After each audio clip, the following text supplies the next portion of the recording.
Le projet My Room a été un long voyage. La marche à suivre n'était pas écrite sur un parchemin. Sans boussole, pas à pas, j'ai franchi les frontières et traversé les seuils de ces portes qui s'ouvraient au gré de l'hospitalité qu'on peut découvrir, tant sur des terres d'accueil que sur des terres hostiles.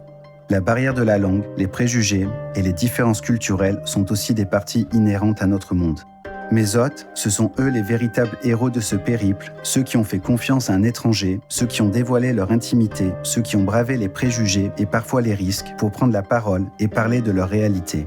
Dans cette chambre, nulle place pour ma propre histoire, juste assez pour y poser un simple regard et embrasser ces tranches de vie. Ils ont été plus d'un millier à poser devant mon objectif. Comment parler de 7 milliards d'individus au travers d'un échantillon si réduit ? Ni 100 portraits, ni 1000 ne seront jamais suffisants pour décrire l'humanité tout entière. En effet, il ne s'agit pas d'énoncer des généralités sur un pays ou sur une culture. J'ai choisi intuitivement ceux qui, à mes yeux, illustrent le mieux la diversité des modes de vie et ceux qui semblaient le mieux à même de figurer les différentes problématiques que devront affronter les générations actuelles et futures.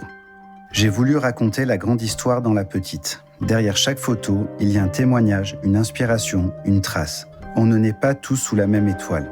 Certains grandissent dans des palais, pendant que d'autres ont grandi sous les bombes. J'ai eu la chance de rencontrer les plus déshérités comme les plus privilégiés de ce monde. Ce que j'en retiens, peu importe la difficulté de la situation présente ou passée, malgré la pauvreté, la violence, la maladie, le racisme, l'être humain trouve toujours la force d'avancer, toujours avec dignité. Le monde est en perpétuelle mutation. Il change, évolue, se transforme et il oublie. À la fois œuvre artistique, anthropologie visuelle et photographie sociale, toutes ces photos seront un précieux document pour montrer aux générations futures la façon dont nous vivions. La photographie fige un instant, mais la vie continue. Certains se sont mariés ou sont devenus parents. D'autres ont fait face à des deuils, à des maladies ou à d'autres graves problèmes. Malheureusement, certains ne sont déjà plus de ce monde. Voilà la réalité du temps qui passe, voilà la réalité de la vie, voilà la réalité de l'humanité.